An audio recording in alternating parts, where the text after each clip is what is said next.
안녕하세요. 엄마들이 건강해야 아이들이 행복하다. 여성들을 위한 건강 시그널. 오늘도 대림성모병원 김성호 원장님과 함께합니다. 안녕하세요, 원장님. 네, 안녕하세요.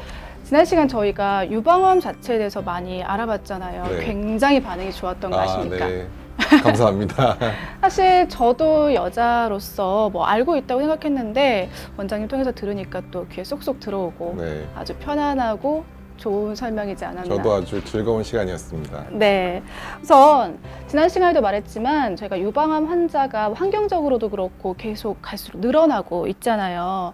그렇다면 이 유방암을 어떻게 또 치료를 해야 되는지 그것도 중요하거든요. 네네.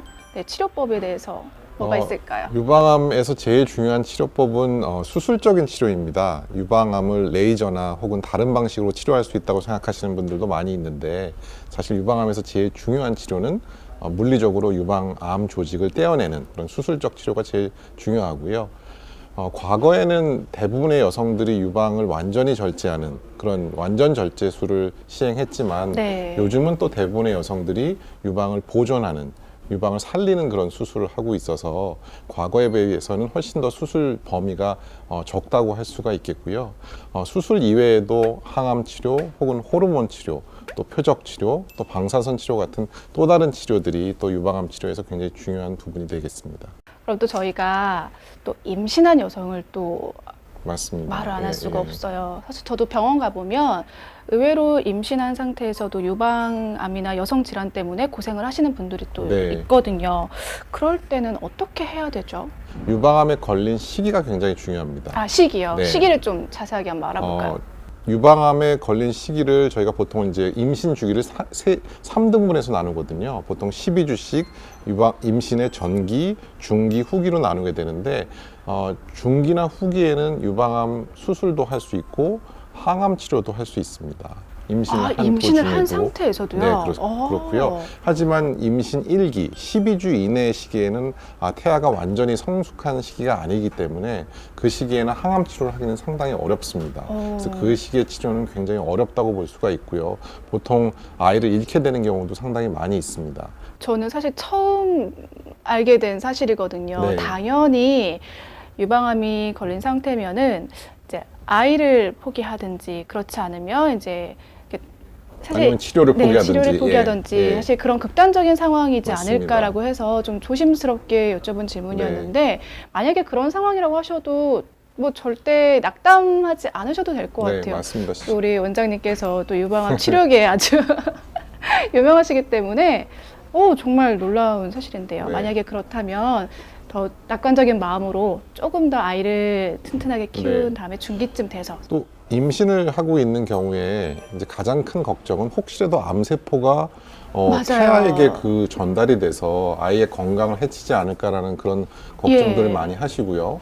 또 항암 치료를 임신 중에 받게 되면 혹시 아이에게 어떤 무슨 문제가 생기지 않을까를 많이 걱정하시는데 예. 두 가지 사안 전부 다 별 문제는 없는 걸로 되어 있습니다. 절대 암세포가 태아에게 전달되지도 않고요.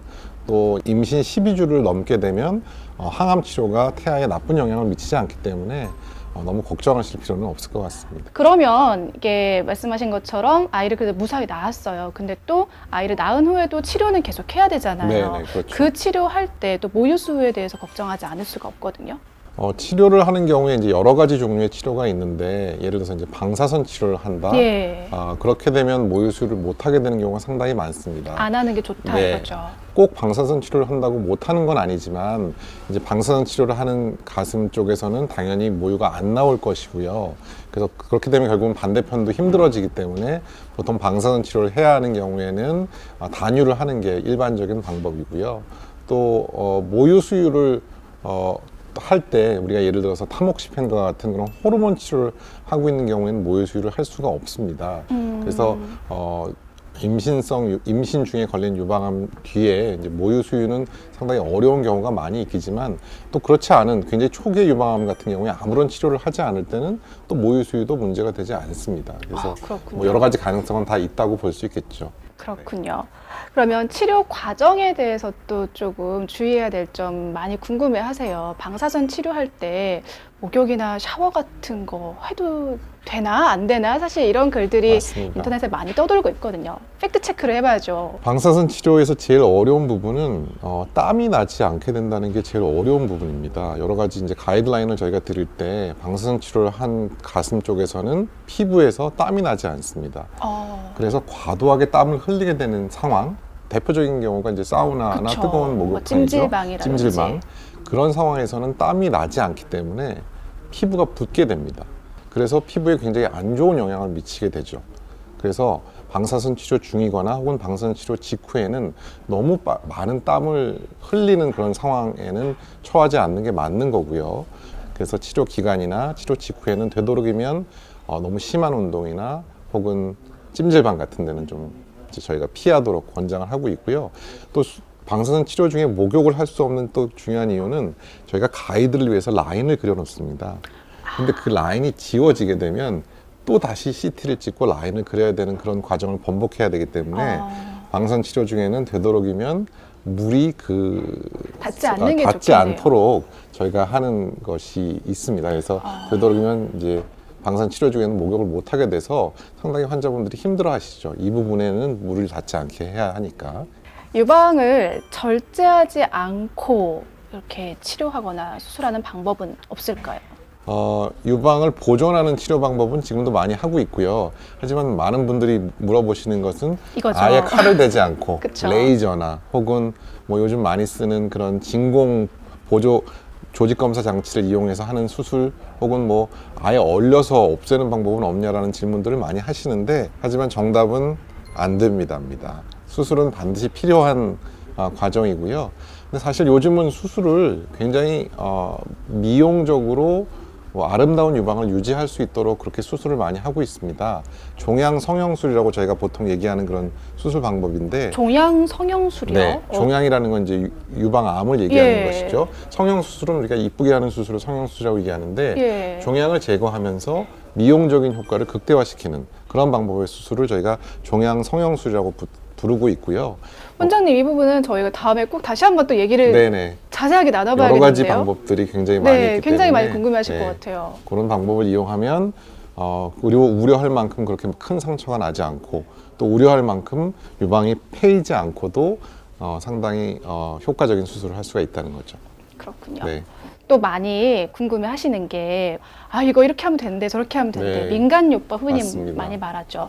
특히 식이요법도 그 중에 하나라고 할 수가 있는데 식이요법으로 유방암 치료가 가능하다 이런 글들도 사실 네. 많이 봤거든요. 어떤가요? 그런 이제 질문을 많이 받는데 사실 유방암을 치료할 수 있는 그런 음식은 없고요. 또 유방암을 완전히 예방할 수 있는 그런 음식도 없습니다.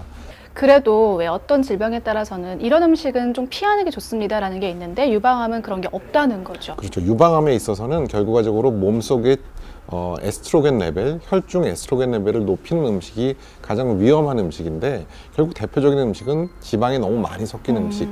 우리가 보통 툭불 등심이라고 얘기하는 그런 기름이 많이 섞인 그런 저도 주의해야겠는데요. 그런 단백질이 굉장히 큰 문제가 있고요. 하지만 우리가 살코기만 먹는 그런 뭐 닭가슴살이라든지 네. 혹은 안심이라든지 그런 부분을 드시는 것은 오히려 긍정적인 부분이 더 많습니다. 그래서 제일 중요한 부분은 너무 과량의 지방을 섭취하지 말고 뭐 야채, 그다음에 육류, 그다음에 뭐 단백질, 뭐 여러 부분들의 탄수화물 그 여러 부분들의 그 영양소를 골고루 섭취하는 것이 가장 중요한 기술이라고 할 수 있겠죠. 네. 술, 담배 하지 않고 음식 골고루 섭취하고 또 건강을 위해서 약간의 체력 단련 네, 정도. 운동이 또 굉장히 중요한 부분이겠죠. 네. 사실 제가 지난 시간부터 이번 시간까지 유방암 관련 얘기를 하면서 뭐 이 정도면 많이 알았다 이렇게 네. 자만을 좀 했던 것 같아요. 또 네. 얘기하면서 궁금했던 게 초반에 얘기했던 유방암에 걸리면 정말 심리적으로 많이 힘들 텐데 네. 또 어떻게 극복해야 되는지 이런 것도 좀 궁금함이 생겼고 아까 종양 성형술이라고 네, 하셨잖아요. 종양수술. 네. 그 부분에 대해서도 저를 포함해서 많은 분들이 궁금해하실 것 같아요. 네. 그래서 저희가 다음에 그런 부분까지도 같이 얘기를 해보면 정말 궁금한 내용을 다 파헤칠 수 있지 네. 않을까 생각이 다음에 듭니다. 한번 준비해 보도록 하겠습니다. 네, 알겠습니다. 오늘 준비한 소식은 여기까지고요. 저는 다음 시간에 원장님과 또 함께 찾아오도록 하겠습니다. 시청해주신 여러분 고맙습니다. 감사합니다. 당신이 찾던 지식교양? 공평한 뉴스, 국민의 시선. 파격적인 아이디어와 상상력으로 뉴스를 디자인하는 시선 뉴스입니다.